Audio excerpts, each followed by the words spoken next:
Welcome, Night Owls, to the Book Club After Dark podcast, an inviting moonlit podcast. I'm your host, Danny. And I'm Michelle. We break down fantasy, romantasy, dark romance, and thriller novels. All things enchanting, intriguing, suspenseful, and maybe a little spicy. Each episode features intimate discussions on captivating stories, character breakdowns, fan theories, and more. And this is your content warning. This podcast contains mature themes and discussions that may not be suitable for all audiences. Episodes include explicit language and descriptions of mature romance, as well as depictions of violence and other intense subject matter. This podcast is rated R for mature audiences. Listener discretion is advised. Yeah, exactly. And going forward from here, there are going to be lots of spoilers, continuing our coverage of Anathema by Keri Lake. So let's consider this your spoiler warning. Let's get cozy because the best stories are told after dark. All right. Okay, so tonight's drink of the episode, I'm calling the Luna Miska, which is right here. It's got a floating dehydrated lemon wheel.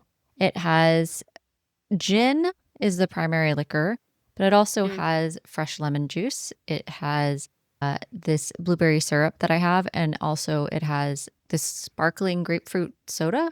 You can get it as like a mixer, but anyway, you mix the first three ingredients without the sparkling first over ice. Shake that really well. Put that in your glass. Then top it with the sparkling grapefruit soda. And you can really use any kind of citrus soda that you want here or sparkling water. It's really up to you, whatever you have on hand. You don't have to go crazy with this, but the blueberry puree is key because we want that color.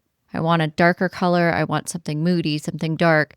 Not quite the blue that's of the book, but that's okay. That's not really what I was going for. I was going for like a darker, moodier color that kind of embodies where we are in the book. The drink special at the Black Salt Tavern was my alternative name for this drink because we're going to the Black Salt Tavern.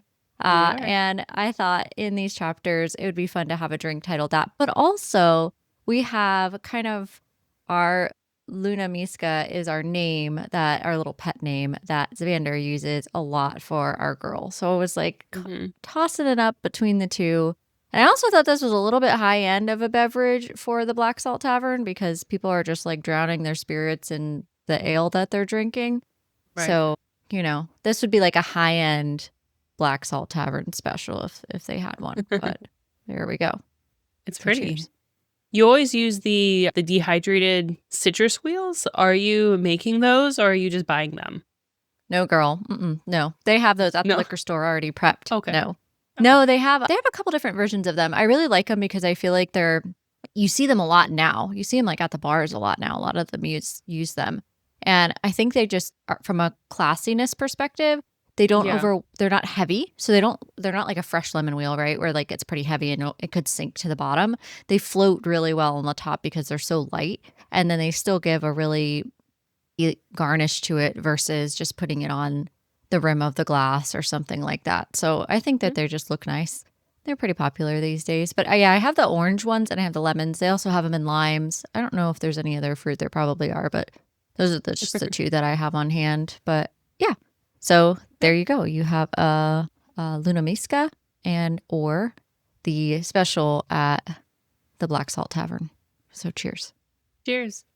Tonight we are diving back into Anathema. So we are going to be going through chapters 40 through 51 because we left off on chapter 39 last episode. So we're picking back up at chapter 40. We have an announcement from Keri Lake that we'll talk about later in the episode for her new book that's coming out. So that's book 3. We're going to wrap up the trilogy. I also want to kind of talk about how this book and series are being released a little bit abnormal to what we would see in trad publishing and how the trad publishing way of this series is being released versus how it was originally released. So we'll talk about that. And we're going to have mystery Q&A and, of course, down the rabbit hole. So let's get started. Whether you're reading along with us or you're just here for the book talk, we are glad that you're here. Hey, chapter 40. So we left off with our girl, Maveth, that she was with the spiders, you know? So this is just after Your that. favorite. My favorite, the cat-sized spiders who bring trinkets and can carry keys and shit. So Cat-sized spiders. Oh, yeah. God. So Zavander, obviously, he's like, you know, he's just drinking. He's just doing his own thing. And Rakaya's like, help, spiders. Maveth got pulled into Branimir's cell. This isn't a good thing. Obviously, they're afraid that Brandimir's going to do more to Maybeth than just Yeah. like sit in her lap and, listen to her songs. And Mhm. Zavander, he knows that he's not going to hurt her. And he uses his little mirror trick to get Brandimir to like go away because he hisses at it every time like a vampire. Really, this is where we get the touch her and die. Like, really, he Mhm. gets overprotective here. And we know Brandimir kind of seems like a threat. He knows his brother's not going to do anything, but he even says in himself, he's like, wow, this is like a weird possessive nature that I have right now. Is really out of Yeah. character. But we're just going to go with it. And he basically, told Maybeth that you just, like, he told her, like, why he's locked away, essentially. Like, he has Yeah. the curse that's in him. It's a lot worse. He actually chooses to stay locked away because he doesn't want to hurt anyone. And like Maybeth doesn't believe that. She's like, why would he? He's like so sad because she literally just sees him like break down crying. But ultimately, she's like, okay, well, if he chooses to be down there and, the spiders obviously want me down there with him, it's fine. I'll go upstairs with you. However, I am going to go down once a day to feed him because clearly he needs food when he's not being fed by Zavander and whoever Zavander wants to feed him, and to sing to him to kind of lighten his soul a little bit. And he agrees begrudgingly, but she's gonna now go up into the tower and be locked away that way. And she really loves her new room because remember, she comes from like this hovel where she shares Yeah. a bedroom with her sister in this like rinky dink cottage that's like nice-ish for the area because they had like a vineyard and everything, but it's not nice at all. Definitely more extravagant. The linens, the curtains, and there's daylight and this massive window. And Zavander's looking at her because this perspective is from Zavander's.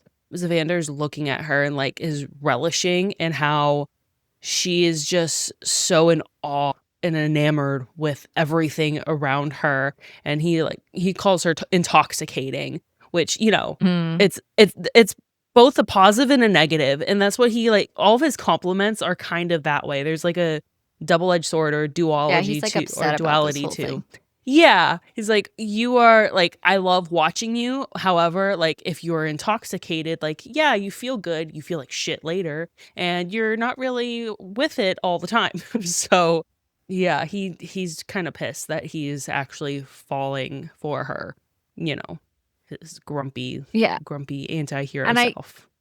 I want to talk about his choice of words here, or Keri Lake's choice of words here, because Yeah. I feel like these phrases, when you read them, I don't find them cheesy, but if I read them to you, I would. So like, I feel like there's a lot of like romantasy language surrounding All this. the time. So Even if like yeah, my husband read half of this shit to me, I'll be like, stop. yeah. She was No. intoxicating, exquisitely divine. If my husband ever said you were intoxicating and exquisitely divine, I would be like, what do you want? What do you want? Yeah. What do you want? Exquisitely Yeah, this is divine. I'm concerned of what just happened here. Yeah. That's like And I don't know. describing like luxury, like it's like a prince describing like luxury like furniture. That's divine Yeah. furniture. Yeah. Like I don't know. Like it just sounds In weird. like a British accent or something, or an Yeah, Australian accent. Maybe exactly. British. It sounds like more like, yeah.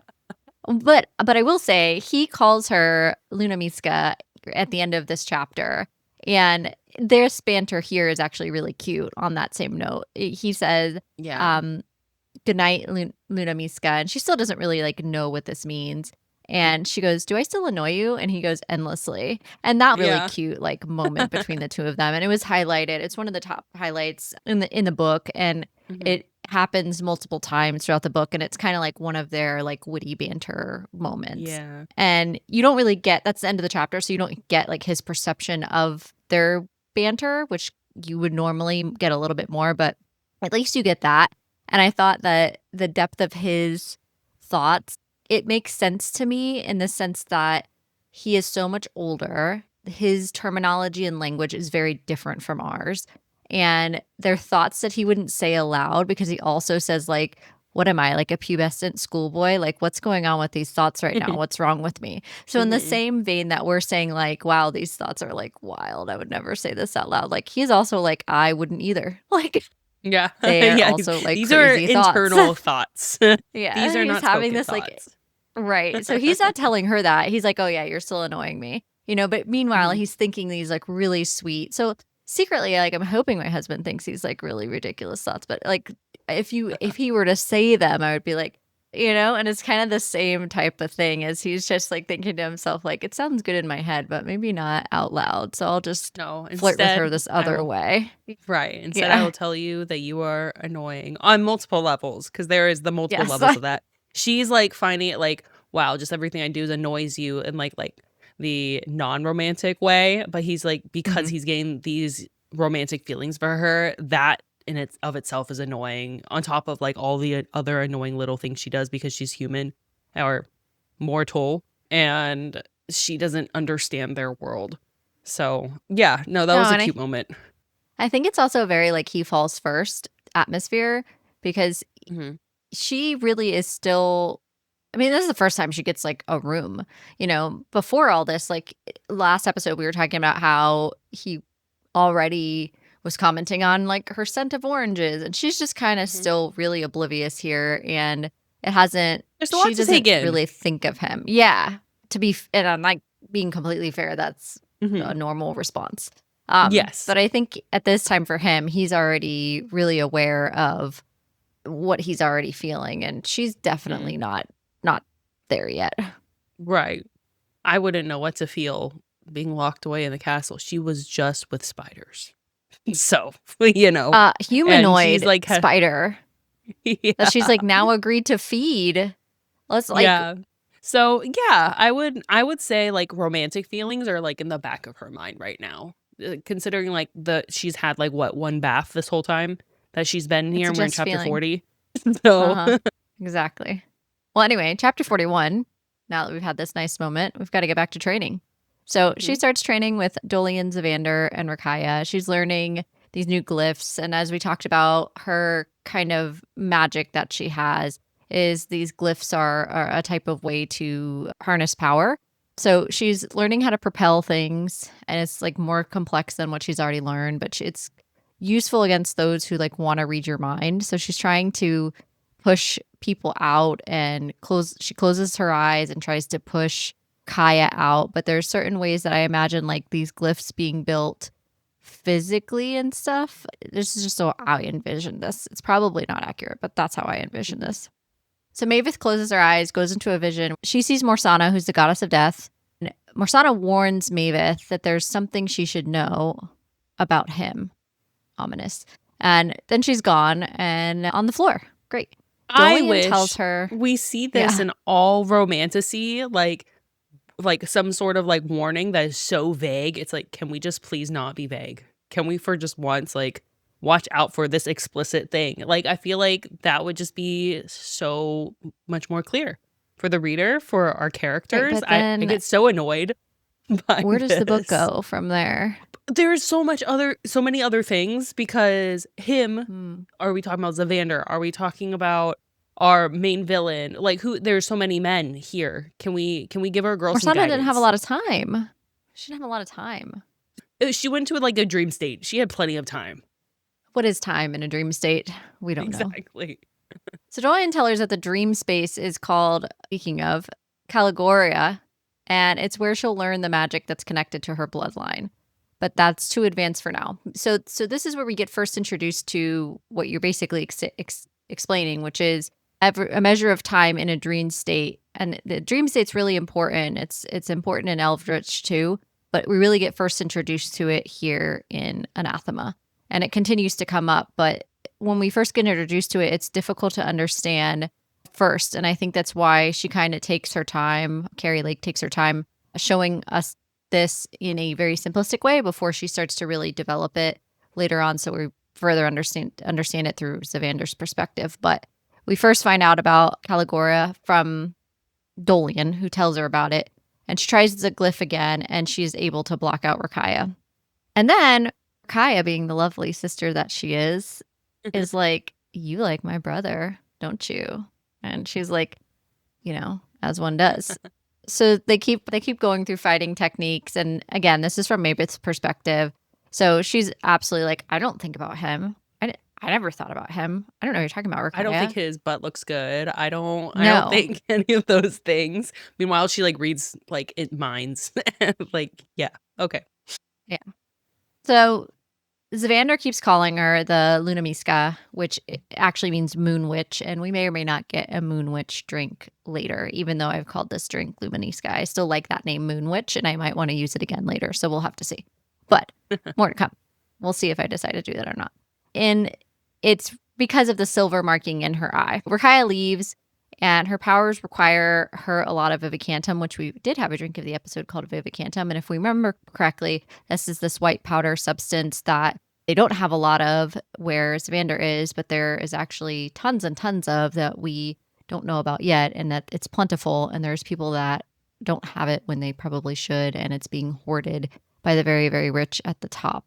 And if that isn't some kind of underlying message of wealth and economy, I don't know what is, but I digress. Yeah. So Mavis starts to use her magic and starts twirling this staff that they have that she's fighting with. And she's using her magic to do it. She's able then all of a sudden to command some of his powers and make his sable fire intensifies in his palms. And this is like very startling for Zavander because he's never had anyone challenge him or kind of be a magical match to him away against sable fire, which is a reminder to him of like the first time he tried to kill her, if we remember before, where he did try to use the sable fire and it didn't work. And not only did it not work, now she's able to actually intensify it. And there's a baffling feeling for him because he doesn't know what to make of this situation. Zavander's like, the fuck, and like leaves because he's so doesn't know what to do with this whole situation. And Dolian's explaining, hey, you siphoned, like you took power from him. And it ends up with her having a new glyph on her hand. So this is what I'm saying when I think of glyphs is like, it's not necessarily something you draw like outright, like in the air. It's like on your body.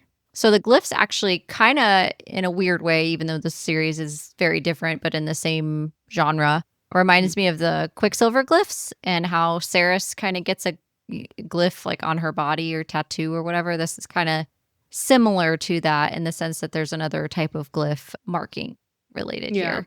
So it kind of reminded me of that a little bit. Yeah, it actually also reminded me of like City of Bones with Cassandra Clare. So with they all would have like tattoos of like different sort of like magic stuff all over their body. Also, I'm just remembering Jace because he was, when I was first reading this series, when I was very, very much younger, he was, yes. Heartthrob. Yes. Yes, Jace. very much so. Yes. And now he is, and especially when in Shadowhunters. Now the main actor who played Jace in Shadowhunters is Vecna. So heartthrob through and through. Ish. Toxic red flags through and through. I did not piece that together. Yeah. I don't know how I never pieced that together. Yeah, he was Jace. You always send me these Vecna things, and I was like, oh, okay. And now it all makes more sense. It's all clicking into place, Michelle. Because that was like, it's not romantasy because it's YA, but there's some parts that were a little bit darker, you know? So for sure. Yeah. And I loved that series. And there was sex. It was just off page because it was YA, but it was definitely like hinted at for sure. Yeah. So it was like very but it was high definitely YA. Extremely closed door for sure. But yes. Yeah. Amazing series. Because it was YA, but it was, yes. I mean, anyway. Yeah. Segueing back to Zavander's point of view in chapter 42. So chapter 42, yes, he is angry because he actually has a loss of power. And he's like, wait, no, that doesn't happen to me. I don't lose control over things, especially tiny mortals. And Revezio and Torin, remember, these are these other assassins. They have the Flamel in the dungeon. So this the Flamelian, at least who they think, is the one who hurt Rakaya. And they have some plans for him, you know, because he wanted to kill Rakaya and he was using his magic to extract pain from his victim. So he is called a pain keeper ultimately. And it's It's similar to Rakaya's power, but not as much, because Rakaya kind of feels all of her emotions, and it kind of leaves her like the people who interact with her magic in more of a happy state, whereas his is more negative. Zavander uses his scorpions to threaten this Flamelian for information, and primarily who supplied the Flammapole, which is the toxin that people use to, with the sex cells. So the man is like, you can't get me. I'm like, I have a charm on me that any one of Zavander's people, Zavander, he can't hurt me at all. And Zavander's like, all right, bet. So he literally feeds him to Branimir. It's like, fine, you can't, if it's not any of the Latalis, then you can have my brother. And Branimir gets a full belly that night. And the spiders. Yeah. And it's the Flamelian, the fire bleeding piece is it's really disturbing. I'll explain what it is from the glossary, but so first of all, Flamelian, the definition is one who practices fire bleeding. And then you're going to yourself, what the heck's fire bleeding? I wonder what that is. Oh, well, just go up one word and it says sprinkling Flammapole. Well, wait a minute. What is Flammapole?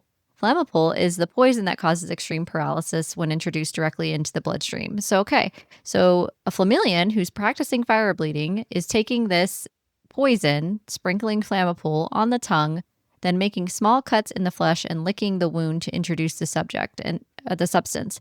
And it causes extreme paralysis to the individual. Now, this Flamelian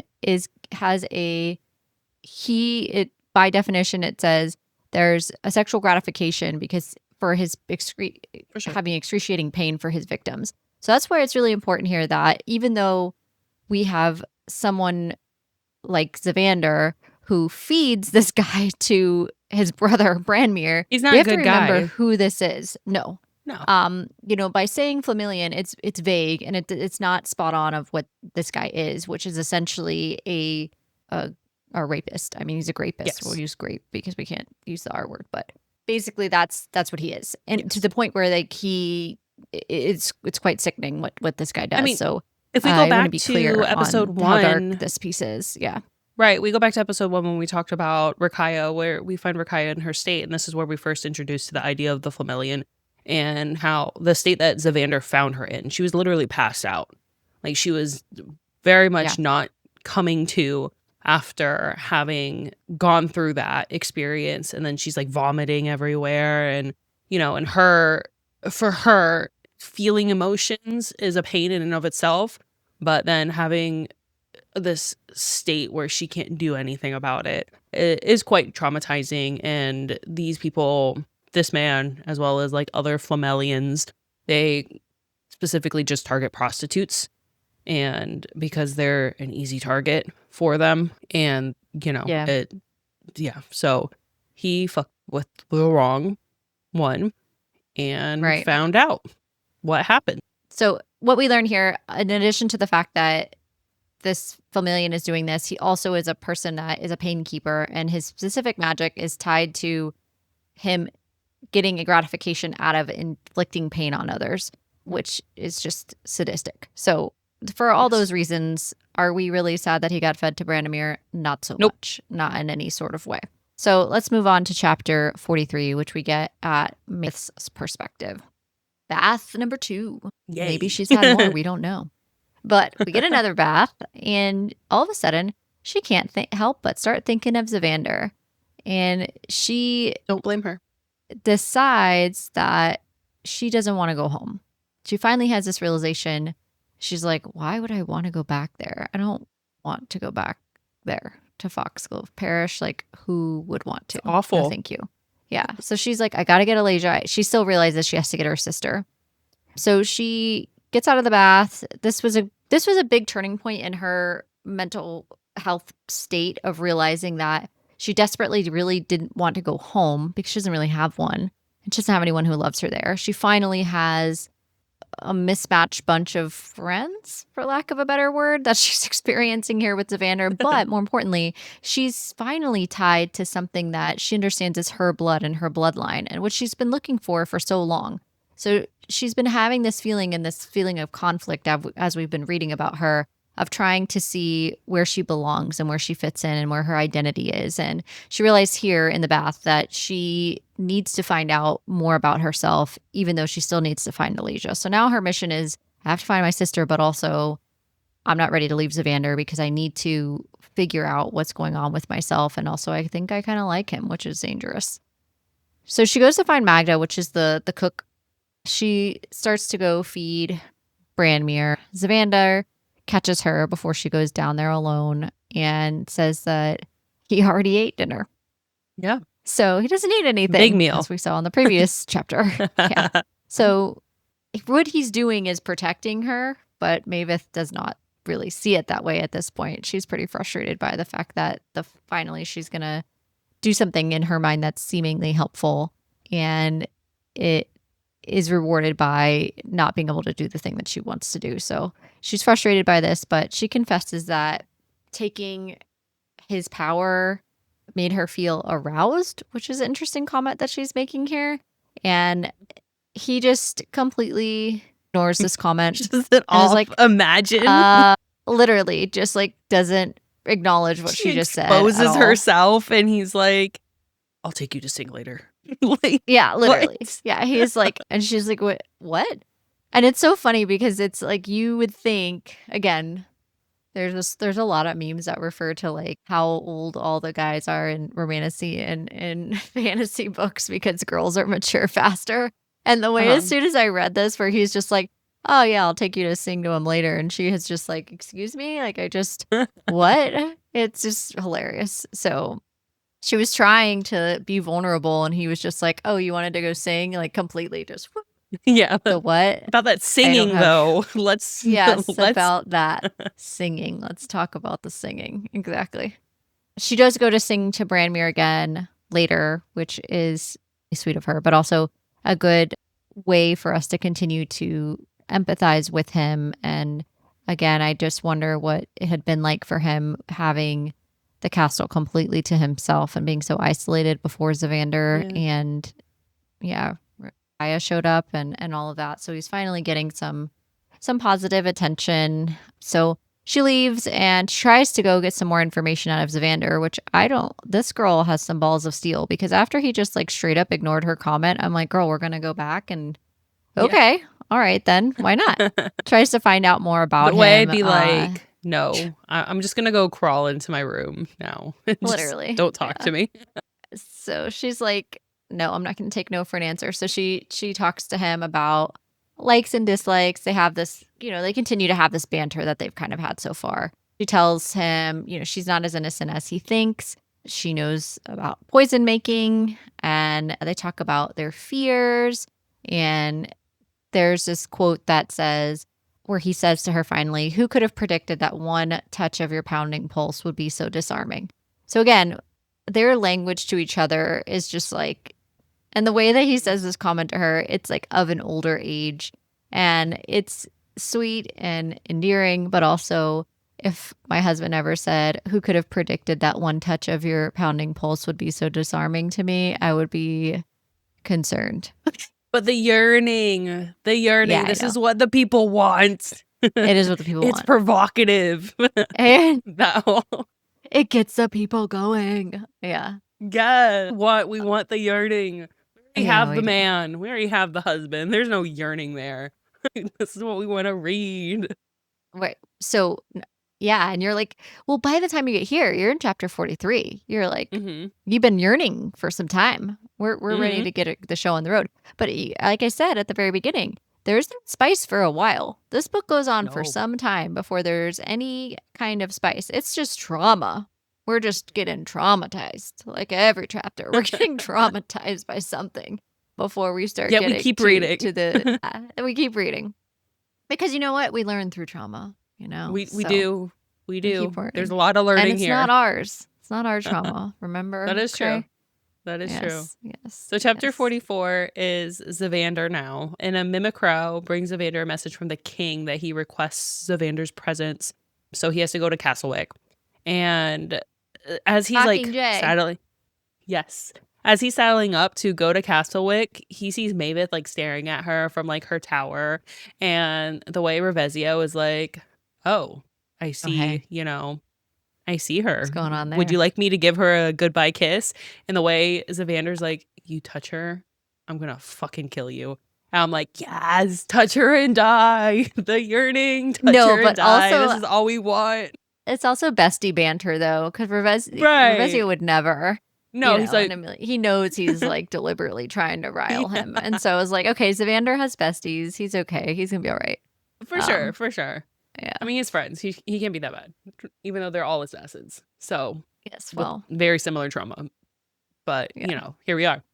So, Zavander's in Castlewick, and there is discontent in the kingdom. Essentially, people want a Prince Dorjan to perform the initio. So, we talked last episode about the becoming ceremony, and this is like the first opening ceremony and like the blessing of the becoming ceremony. If we remember what the becoming ceremony is, this is where when a young woman becomes of age, which here is 17, she gets to, the king basically has like this game where a group of men get to fight for who gets to have the woman's virginity, not her hand in marriage, virginity, Be period.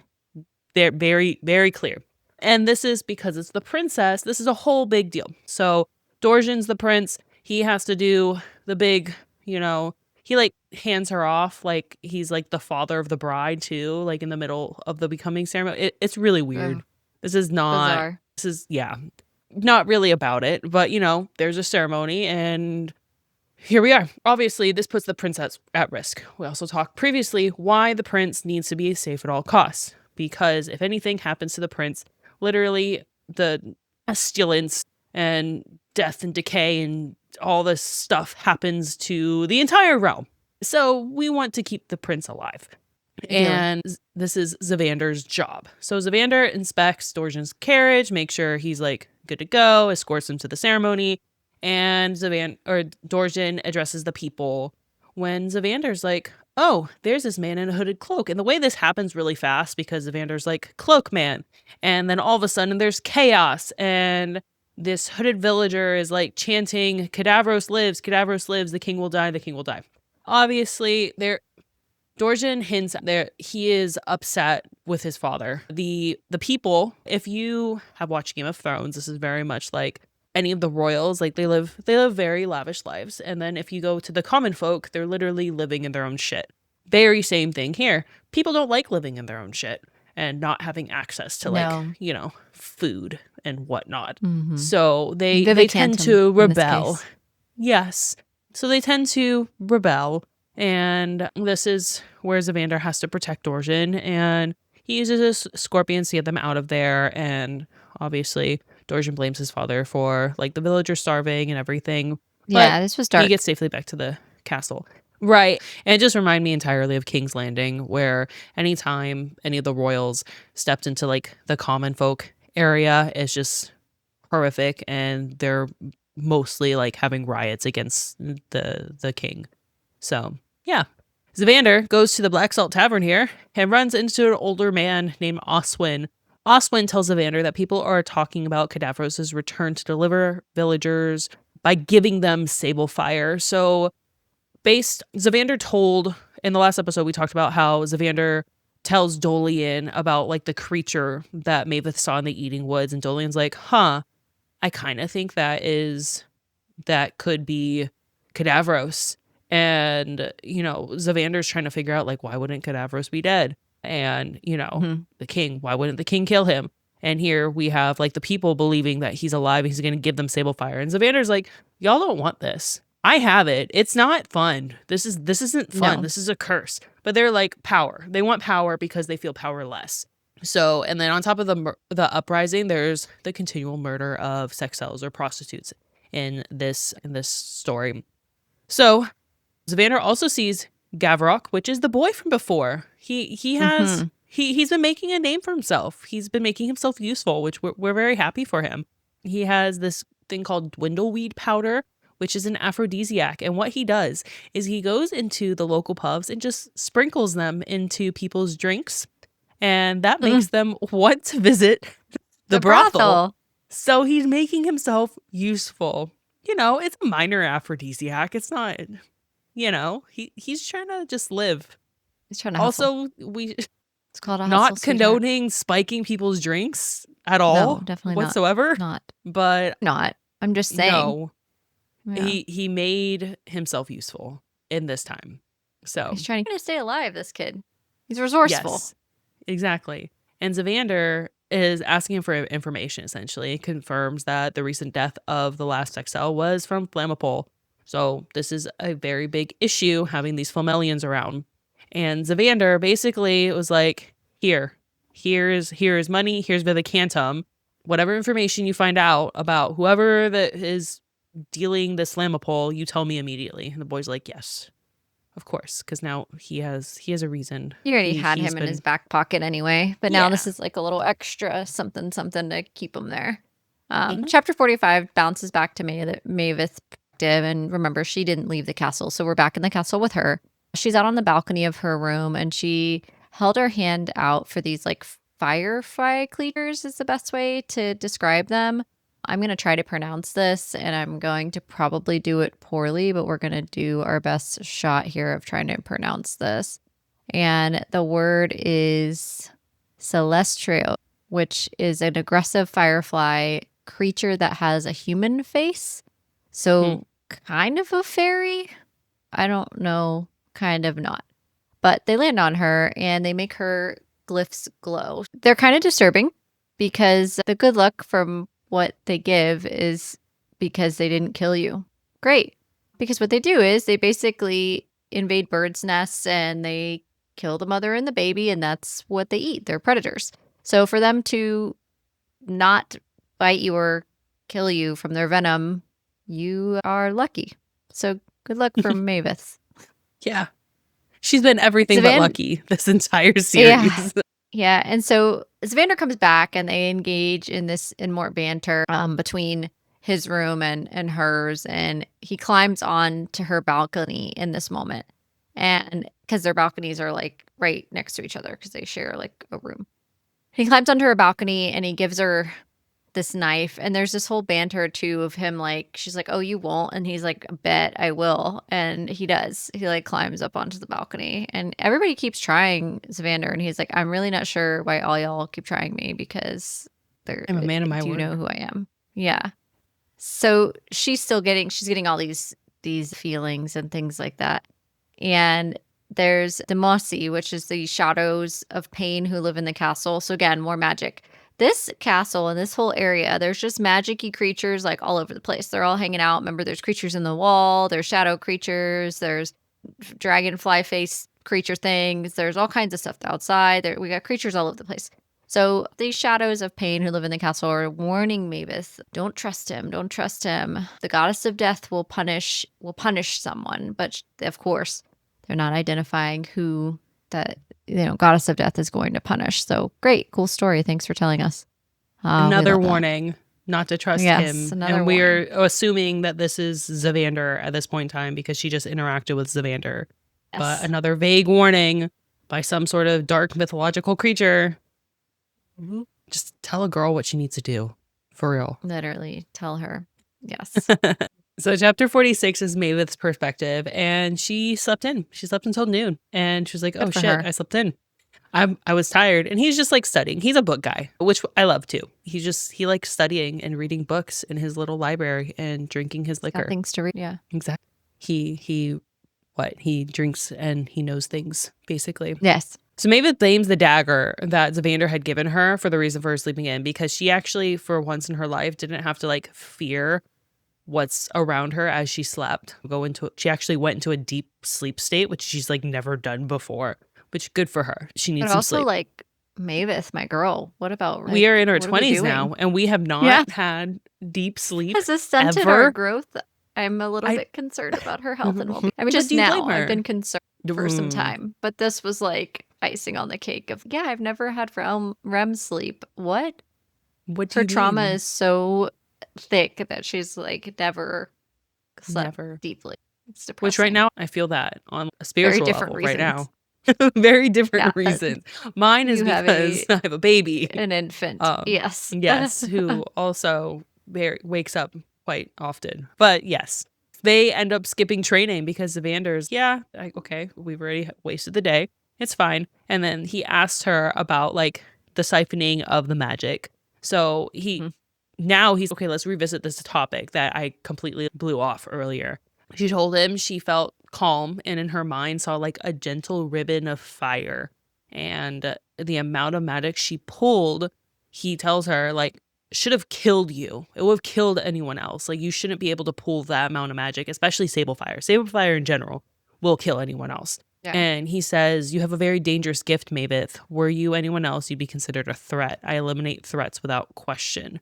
So again, they're not enemies, but he's very much, you should be a threat to me. I don't want to like you. Yeah. Deeply aroused by you and love you more for it.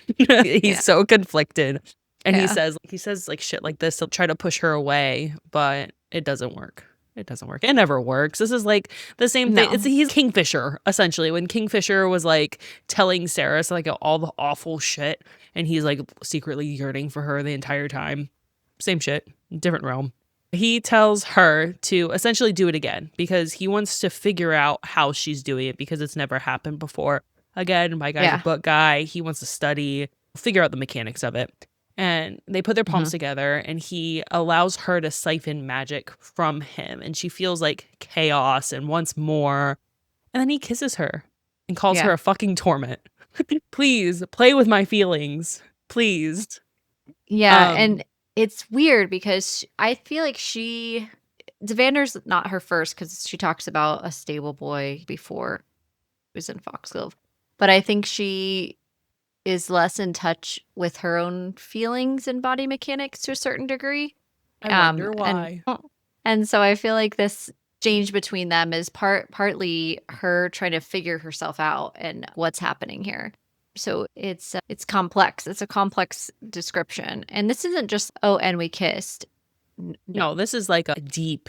Yeah. It takes there's a whole massive like to 8-sentence paragraph describing this kiss. There's a lot happening here.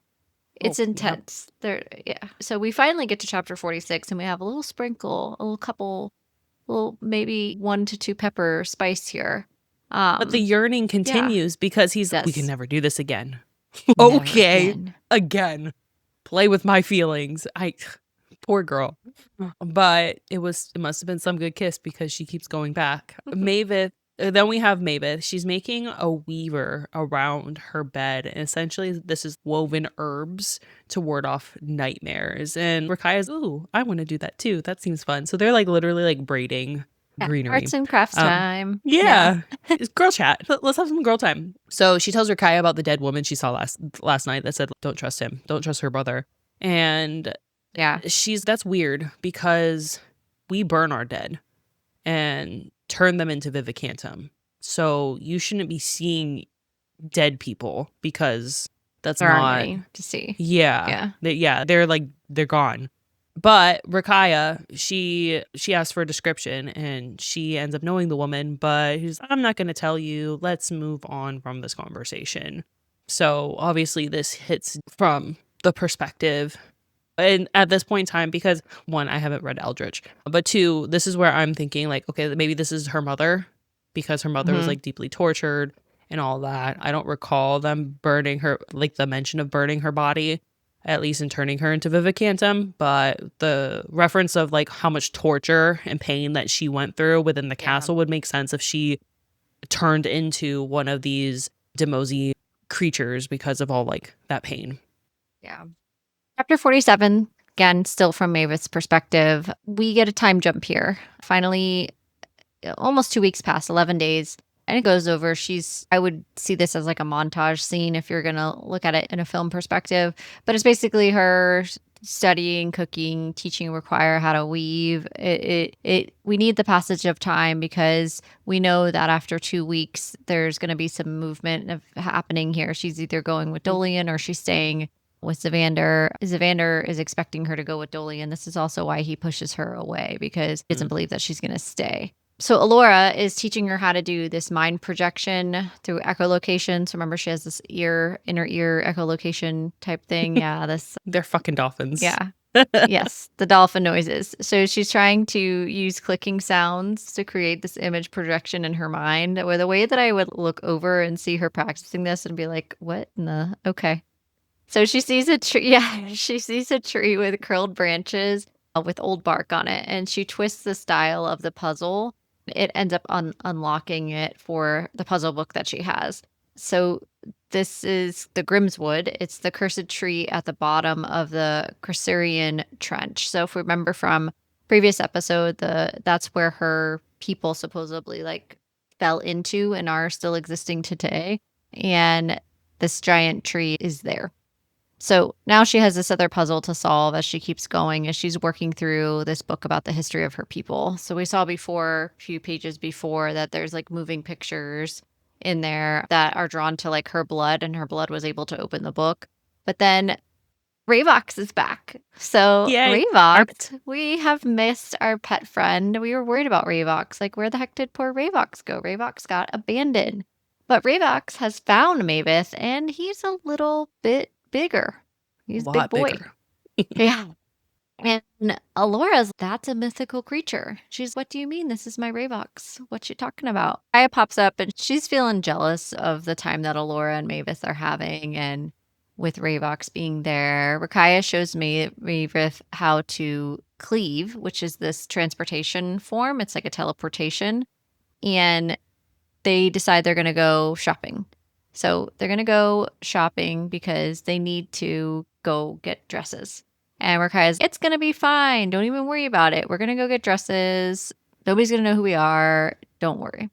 So Rakaya's pissed because she didn't get invited to this princess's becoming ceremony. And she's, I'm going to go anyway, and I'm going to shield you with this magic that I have because I can change the way that we look and disguise ourselves. We're going to be these like ladies of nobility. Nobody knows who we are. This is a foolproof plan. She actually did get invited, okay. but Zavander was like, no, she's not going anywhere. Right. Troublemaker, yeah, no, she is. Yeah. So of course, this seems foolproof. Naturally, sounds like a good idea. So as they leave, these fire drakes are chasing them, and Rakaya is unable to cleave them to safety.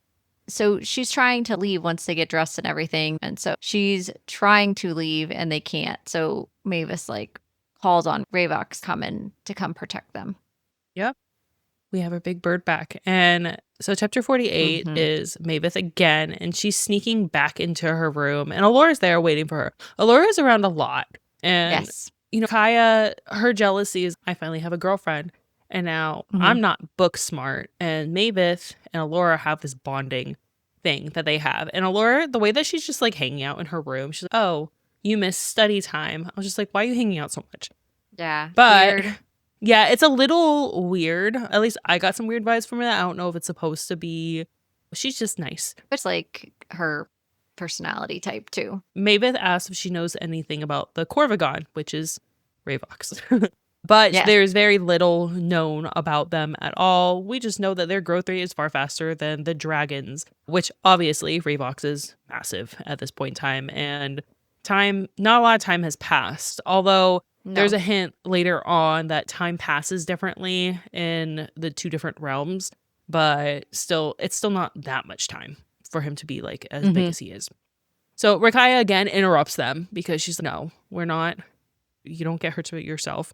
And then Alora's, okay, this is awkward. I'm going to leave. And Rakaya just goes on a rant. I was like, she smells like jasmine. Who fucking smells like jasmine all the time? What the hell? And Mavis is like, you have jasmine soap. So, you know, maybe she's going to smell like jasmine. And Rakaya's like, yeah, but all the time? Who needs to take that many baths? So she like goes on like, pissed. She's spiraling. Yeah. She is spiraling. Yeah. And Rakaya then gives Mavis wine. And this wine is some strong shit. And what it does, it doesn't just get you drunk. It makes you feel things very sensually. So it's an aphrodisiac wine. Yes, for sure. She knew what she was doing too. Yeah, Rakaya's, one drink. It's fine. And then all of a sudden, Mavis has had 4. And she's a mortal who's never done this before. And they're like literally like having a pillow fight. Like literally they're just jumping around and having a good old time.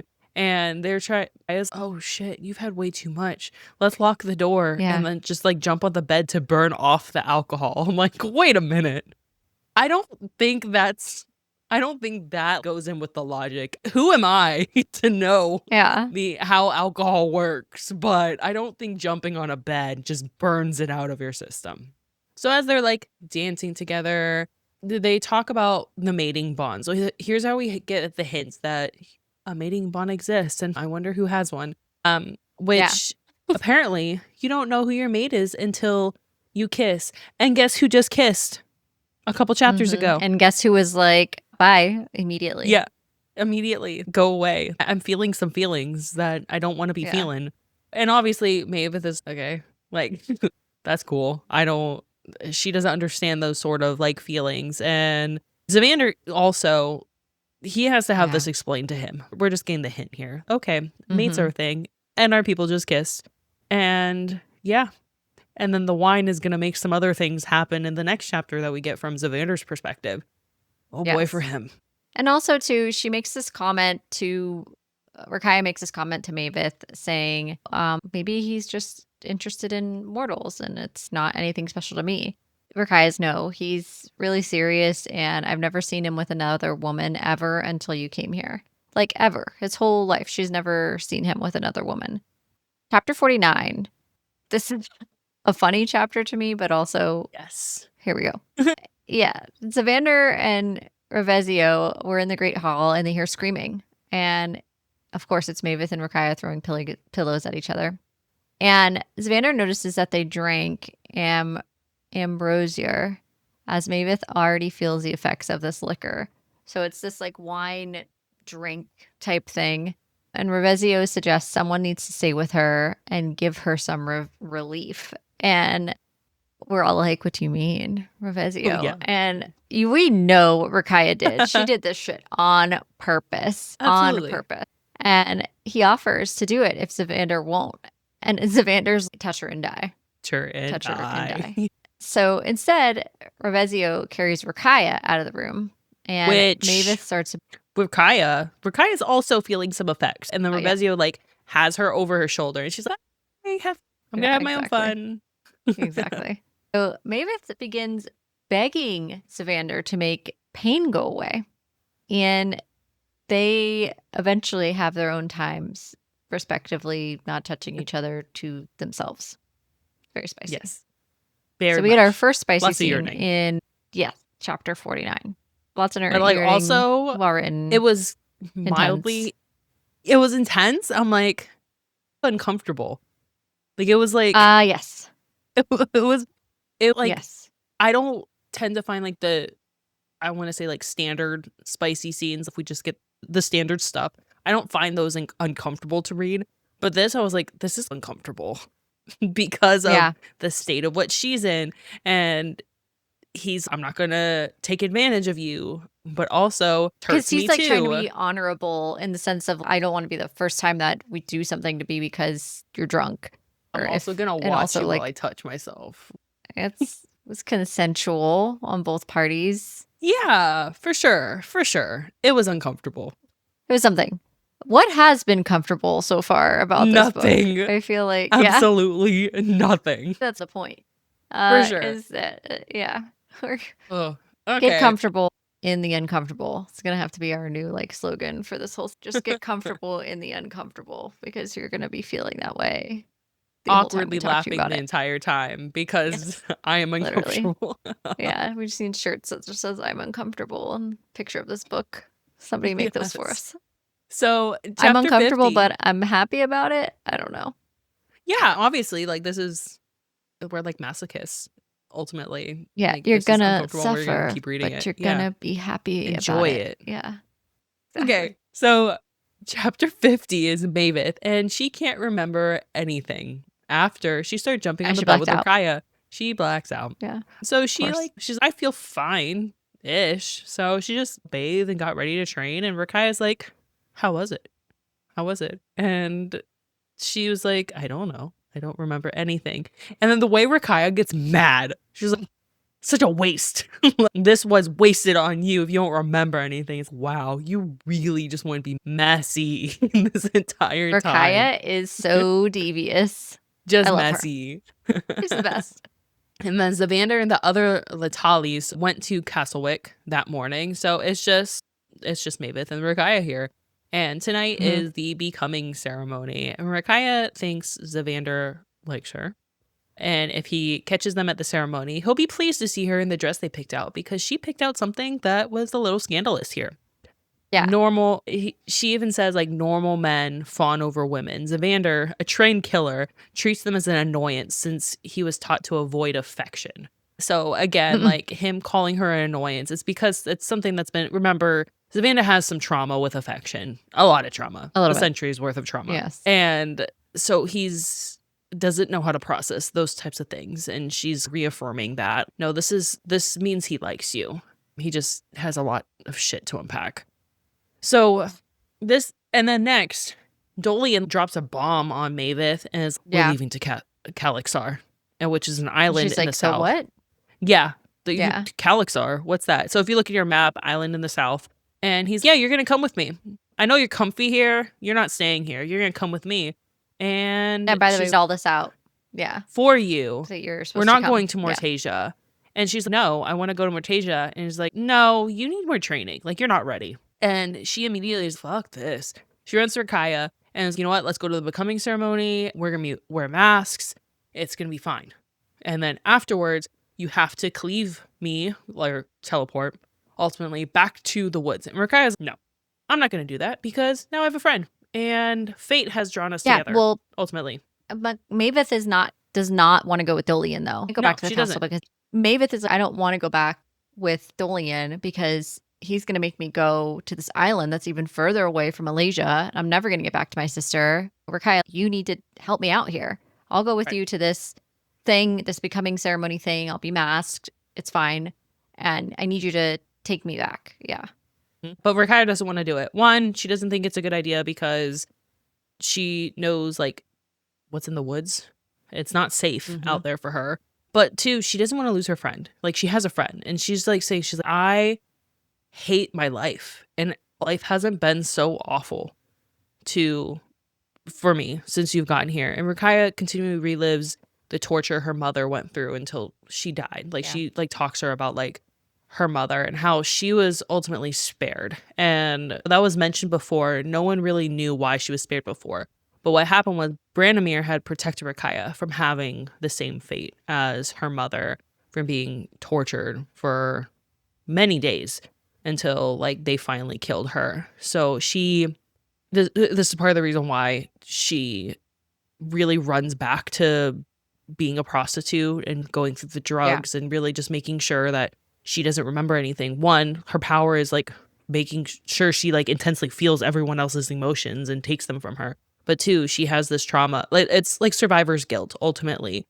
She lived and her mom went through so much and it's hard for her to bear. And then frankly difficult to read. Yeah, uncomfortable. This entire series dives into trauma on multiple levels for multiple reasons. And then again, we get more of what the next trauma is going to be. So the winner of the tournament for the becoming ceremony is a Silesian soldier. And that's who's going to take Kalissa, the princess, her innocence, essentially. And remember, the Silesians, these are the really aggressive people who tortured Zavander. So they're not allies to the people in this area at all. For, like, political maneuvering, they have to be invited. So this isn't a good thing, but this is why Zavander wants to keep Rakaya away, because the Silesians are the ones that tortured their mother as well, and the ones who took Zavander from her. But she wants to be there for her friend because she remembers what it was like for her own becoming ceremony, where she was alone and on display, and she knows she needs, like, her friend needs a friendly face there, the princess. So she ultimately promises to take Mavis to the woods afterwards, even though, she has to deal with all this trauma.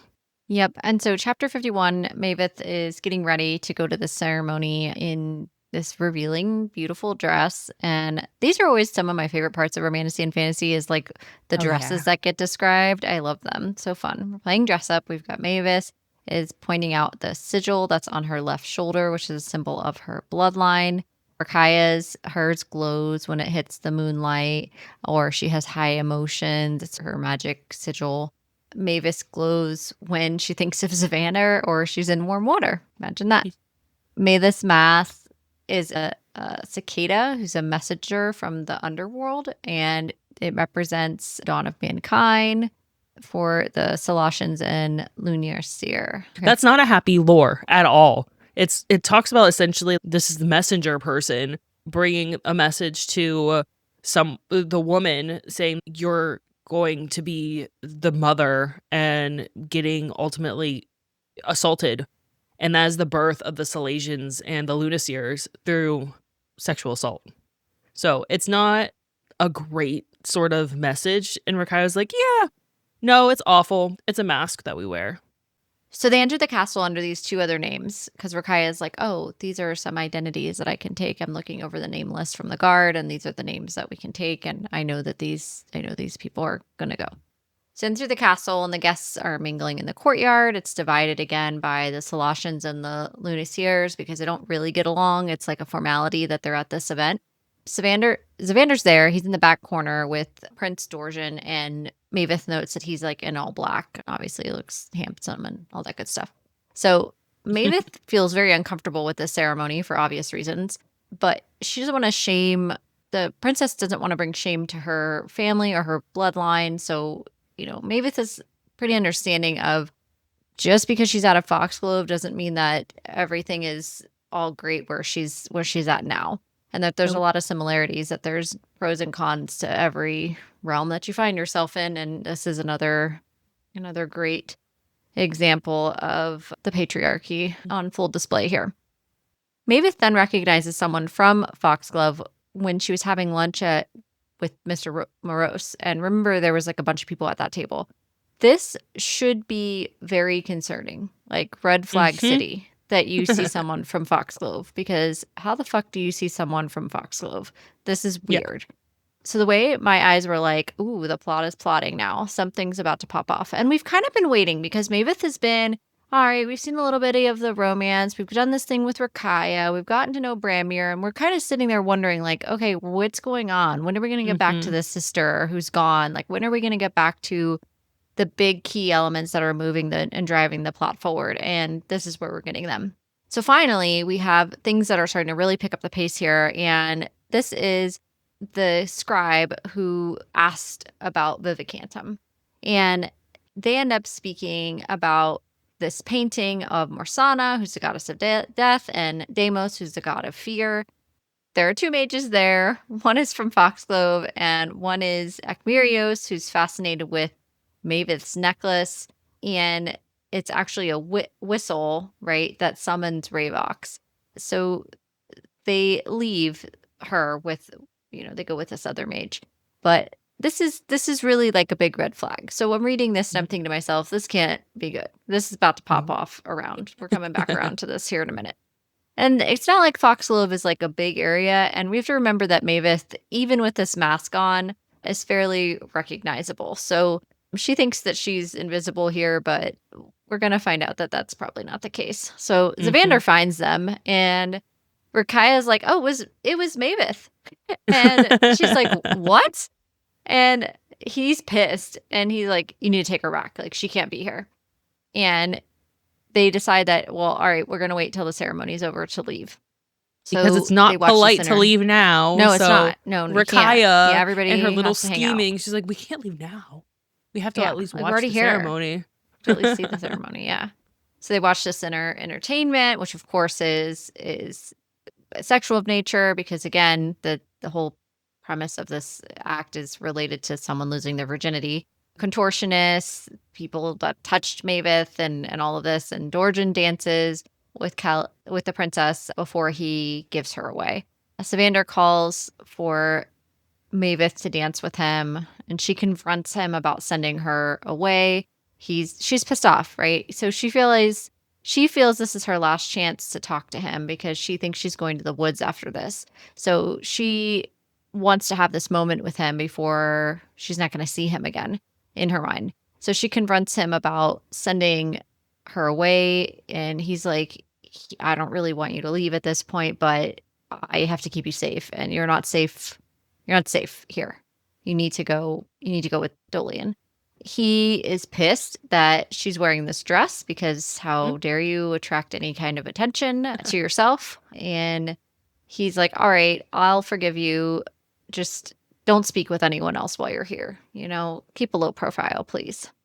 And then she mentions that there's a mage who she remembers from Foxglove. Zavander agrees that he's going to go talk to this mage. She wants Zavander to ask about Alasia. And he's like, no, because that's going to point a direct finger that Maveth is here. Because Maveth, you're also missing. I don't know if you know this, but you're also missing. So Maveth joins Rakaya, and Rakaya is speaking to the princess. Rakaya was her nursemaid, and they went on all these adventures together. So they're going to leave as soon as the ceremony begins. And Maveth tells Rakaya Zavander's plan, but Rakaya's like, you know that Zavander's going to kill him, right? For looking at you at all, this other mage. And Rakaya notices this lustful Zavander that Zavander has been feeling since she arrived there. So she, again, her magic is that she can feel what other people feel. So she's known for a while, and you're finally starting to really understand how much of what she can feel here. Even though we knew that, we're not really getting specifics to Zavander's feelings until kind of now of what Rakaya can feel from him. But before, she's just hinted at oh, I know my brother, I know this, I know that. But here we kind of really get that glimpse into that, and that this is the end of that chapter, but it is definitely a lot of foreshadowing into what we're going to get into in the next chapter, which is really going to pop off our plot and start to get things really rolling as we delve into chapter 52 in our next episode. So that wraps up our chapters for today.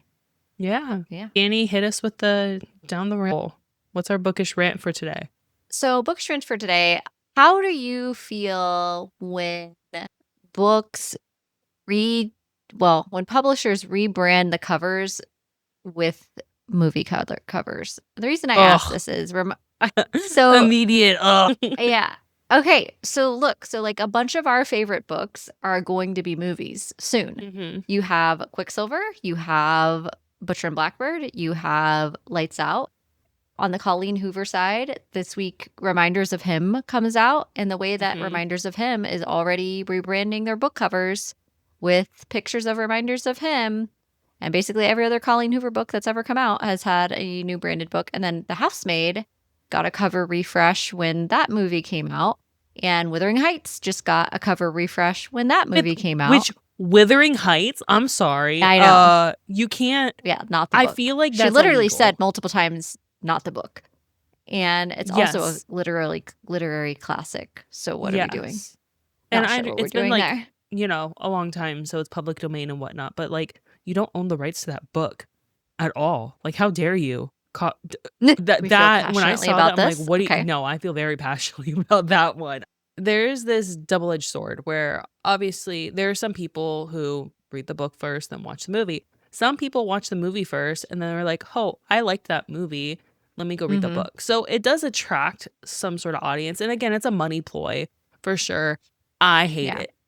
I hate it. Why are we having another version of a book where the book is going to always be better than the movie? I don't know of a single. No, I do know. We talked about Twilight where the movie did it better than the book at the ending of Twilight. But besides that, I can't think of the ones that you listed. I can't think of the movie or the series or whatever being better than the book in any sort of level, and that would be wondering with the ones relatively we have upcoming annoying. The ones that were honestly upcoming, and if they ever made Akatar into a series or even Anathema, I just don't. Anathema, I don't think they ever would, because maybe that's the thing. Is you wouldn't think Game of Thrones would get picked up because it's. I think some elements are even significantly darker than Anathema in terms of torture and visual and all of that. Yeah. But that definitely got turned into something. And I still stand by the fact that if this were written by a guy, I really feel like it would be in the high fantasy genre, sure. and it would absolutely be considered a high fantasy read because there's so many elements of fantasy in this book and so many creatures and just so much going on with it. But anyway, I digress. My question really was about the covers. books getting new covers, because guess what? Fourth Wing is coming out too. They're going to change our Fourth Wing book. I am tired of buying so many versions of a book just so I can collect them all. I'm not buying them.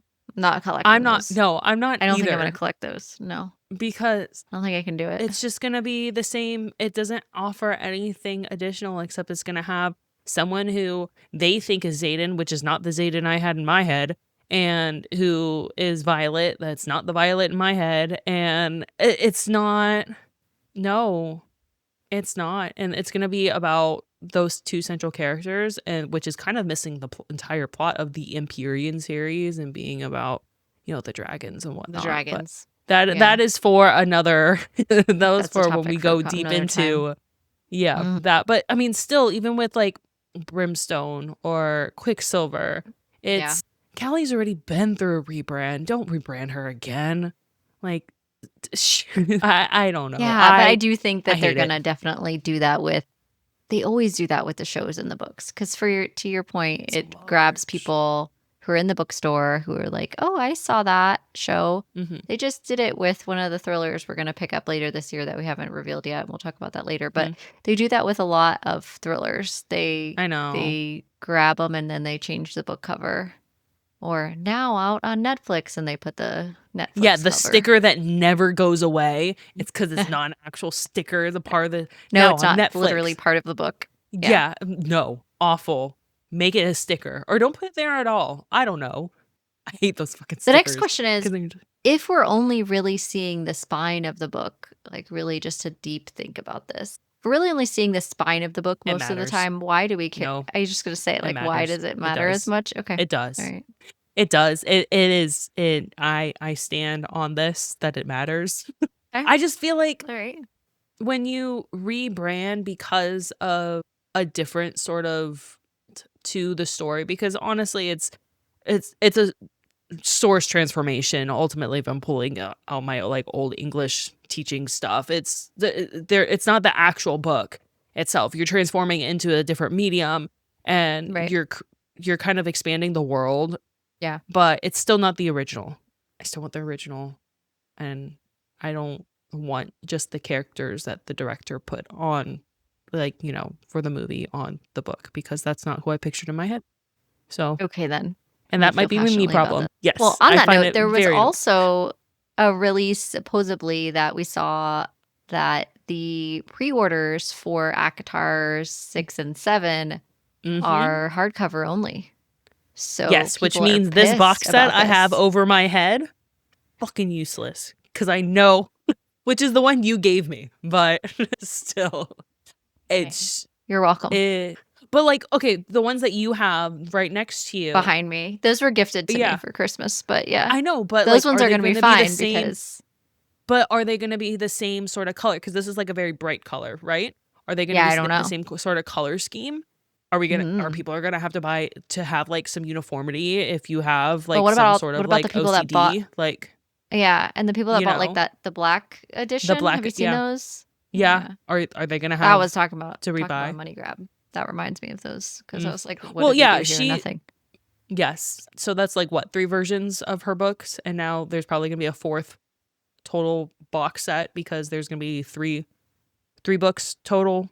With the last story, technically. So yeah, that's kind of annoying. I think that's annoying. Well, okay, so think of like Callie when she had to rebrand. That wasn't her.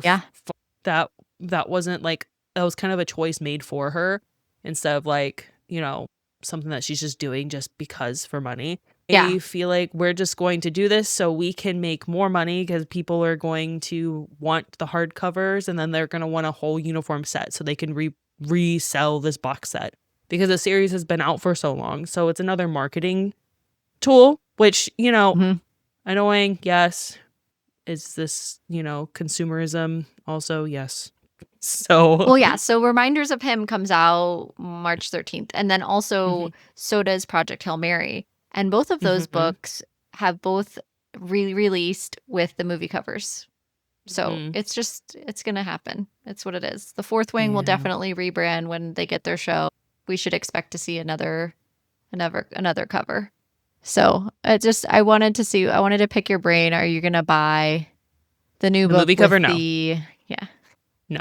I will buy special Okay, we editions, are not movie. book snobs over here. I We feel will very not passionately be about that.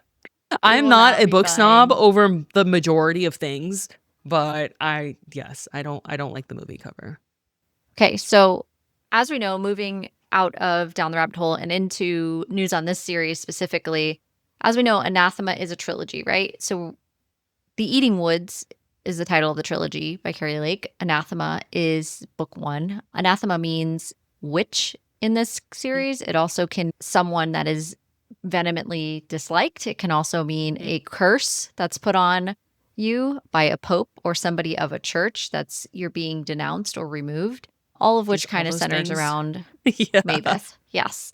So on that note, book two, which is titled Eldritch, if we're not familiar with that word, it is weird, sinister, or ghostly as defined by the Oxford Dictionary. So you can hear an eldritch screech is the say that 5 times bad is a sentence that the book or that the dictionary utilizes to describe the word eldritch, but also a meaning of as weird, sinister, or ghostly. So again, it's book two of the Eating Woods series. That book is released. Book three, which Keri Lake revealed is going to be released later this fall. It's usually predictively released a little bit before or right around Halloween. So we should expect that book to come out around that time. It is going to be called Vasmora, which in this Ooh. case is Vessel of Death. So Hmm. again, reluctant savior, Vessel of Death. This is going to be familiar to Mavis as well. We're going to see kind of what happens with her whole story arc. But again, this is the Eating Woods and Eldritch, which Anathema and Eldritch were both originally indie published books through Keri Lake. They got picked up by Bloom. Bloom republished the book you see above me behind me that has the nice sprayed edges and all of that. That book is re-releasing in the fall for Eldritch's version. The physical copy I have of Eldritch is the indie version. The trad version through Bloom Books is releasing in the fall. I don't know when Vasmora, the trad physical book version, is going to release, but I do know that Vasmora, the Kindle edition, Kindle Unlimited edition, the same as the other two books, which are also in Kindle Unlimited, will release in the fall. So while you won't get the Vasmora physical edition probably for another 6 to 8 months following the Eldritch release to the trad publishing world, it will Interesting. be available on Kindle Unlimited, which is very Hmm. strange because usually after a book gets picked up, they'll space out all the releases after that. But I feel like Hmm. Keri Lake specifically was like, I want to be loyal to my fans who have been here day one. And I'm going to continue to release my books as they're completed, and then Bloom can release them when they release them. So Right. she still intends to release Asmora in the same way she has before, which will be through Kindle Unlimited. So anticipate that Which I more to come love. there, but I wanted to provide, some The context physical of copies what to expect. ult- Yeah. the physical copies ultimately become just book trophies anyways because I read everything on my Kindle or the Or your Kindle app. phone. So, Yeah, yeah, or my phone. I'm exactly. very big on reading on my phone. But I mean this fall is a big fall for book Oh my releases. gosh. There's a lot So going on much, this fall. so much going on this fall. And we'll probably post something that talks about the books we're most looking forward to. Obviously, this month we also have Game On coming out, which I'm Hmm. really excited for. So Game On Yes. is our third book in the with following Lights Out and Caught Up by Nevessa Hmm. Allen. So that's going to be the third book in that trilogy who we're following the lead Tyler in that book. And so we'll see what his story is and what he's up to because he's a character for sure. So we'll see what he's got going on. Now it's time for mystery Q&A. These questions have not been shared with either of us prior to asking. Okay, I got a really millennial question for you. Okay, hit So me with it. now that all these kids have and even us, we have all these like water bottles, and this one's called a hydro jug. Which if you don't have a hydro jug, I highly recommend them. How much water do you remember drinking in childhood? That's my question for you. Absolutely zero. I remember in like having PE and everyone just having to line up at the water fountain and getting your 3-second sip of water. And that was it. Like, you're Yeah. not like, these kids And are lunch. so And that was like hydrated. the water. Yeah. Yeah. Like, mine is a simple modern. It's Simply Modern. It's I one of like those. those too. The Yeah. Target brand. I like, yeah. And I just, like, my daughter, she has one of these 20 ounces. She goes through that. Like, I refill at least once a day. I'm like, I don't remember being this hydrated. Like, it's great. But You're gonna have there such were a good lot of skin. things that I remember. Like, so my daughter's 5, right? And, we have a fenced in backyard and we talk about, like, she's like, I want to play outside. I'm like, I can see you from the window. You go ahead. I'll be out there. She's like, no, Yeah. I don't want to. It's like, girl, I didn't have a fence and I was playing outside at your age, just solo and in the ditch by the street. Parents not giving a flying F of where I am. And she's like, whoa. And I feel like when I talk to her, I feel old because I'm like, there's no way. Like, we talked to her about she's like, why is the TV square when we watch like old stuff? Because she likes watching like the old Disney movies, or I make her watch the old Disney movies that when Disney Channel would release Disney movies. And she's like, why is the TV square? I'm like, well, back in my day, the TV was square, not rectangle. Yeah. Oh, things are different. These kids are soft. Like, imagine just going out, like, oh my God, raw dogging 8 ounces of water a day. Like, listen, I survived solidly on Fruitopia. Do you remember, like, did you have vending machines? Like, I remember my school had vending yes. machines, and we had Fruitopia, which, by the way, is no longer a drink. thing. It's like not a No. thing. It was literally like syrup. I don't even think there was any fruit in Fruitopia at all. I'm fairly certain there was like none. And I remember vividly just like, that's all I don't even recall. Maybe I had a sip of water here or there, like you said. But No, these kids in their water bottles, they take water everywhere. I was just like, I can't relate. We had the water fountain, and that was it the whole day. Yeah. But also, like, how much do you have to pee per day? Like, these kids must just be going to the bathroom left and right, for God's sakes. Like, Probably. I mean, yes. Or, I mean, if you drink a lot of water, your body adjusts to like a norm of like hydration. So it's probably not that bad. But they're just gonna have really good skin. We definitely weren't. Oh, no. That's probably like a survival skill because, you weren't allowed to like get up to go to the bathroom whenever. Now, if you like make a kid like so many times try to hold but now if you make a kid try to hold it, like, you can get in a lot of legal trouble for that. Yeah. So, exactly. So if they gotta go to the bathroom, they gotta go. Not anymore. Exactly. We used to have to sit there.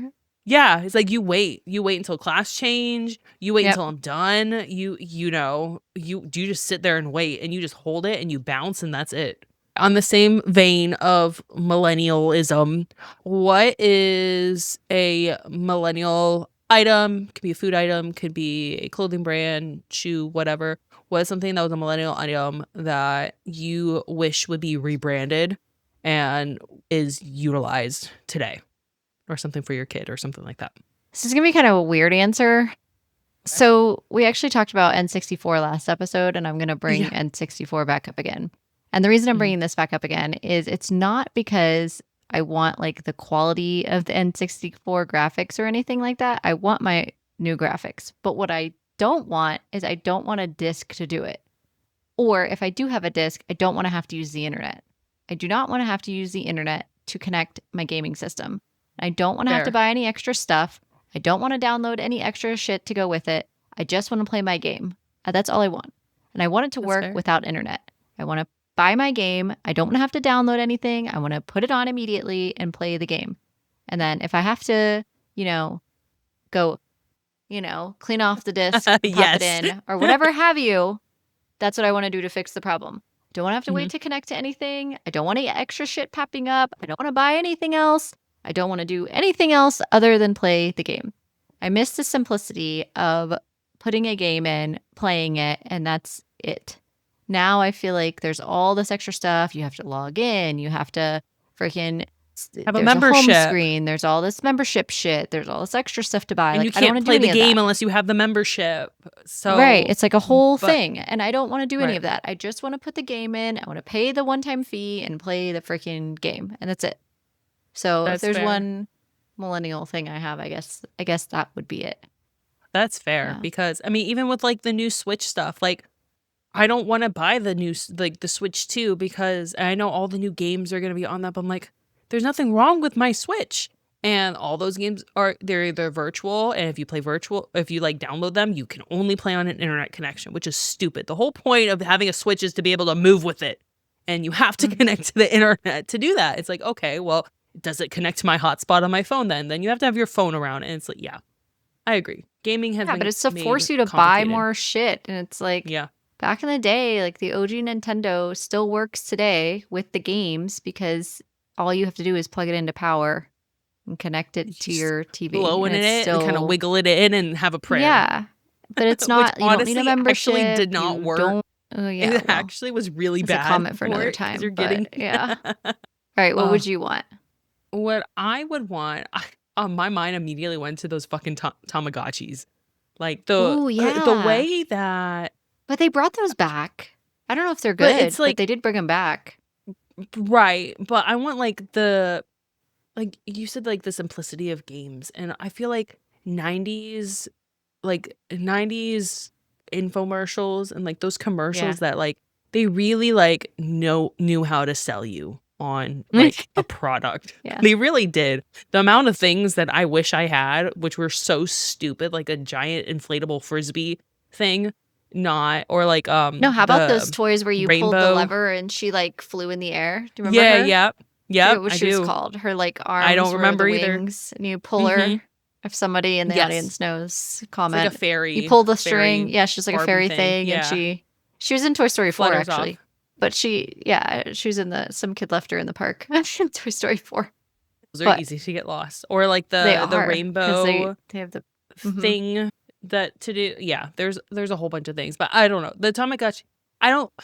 Yeah, no, I'm still gonna stick with Tamagotchis. I don't think that, but they're not popular. Like those things were popular. People had them on them all the time, and they're like, what? Oh, What yeah. are those? People had several creepy Tamagotchis. dolls? And then you also had like Bobo brand. There was like a non-Tamagotchi brand that was like the Yeah. wannabe brand. And a lot of people had Mhm. those too. Those were also Yeah. popular. But what now? What do they have right now? What is the thing that they carry? The creepy little dolls. Boo Boo. The boo boos. Yeah, no, I want Yes. my Tamagotchis instead of the little boo boos. Just like feed them, teach them responsibility. And when they die, they die. That's what you get Oh, for going wow. on vacation. Okay, then. That's fair. All right. You know, Well, responsibility that's a and good whatnot. yeah. Mm-hmm. All right, before we wrap up, let's talk about what's coming up next on Book Club After Dark. On that note, next week we'll dive into chapters 52 through 62 of Anathema by Keri Lake. We're looking forward to continuing to dive into this novel with you. And don't forget, we want to hear from you. If you have thoughts on Anathema or suggestions for future reads, drop a comment below or message us on one of our social media platforms at Book Club After Dark Pod. Show us your fan art, theories, or anything bookish you'd like to share. You can also visit our website, bookclubafterdark.co, to stay up to date on our cozy content and check out our merch. That's all for tonight. Sleep tight, night owls. Until next time, happy reading.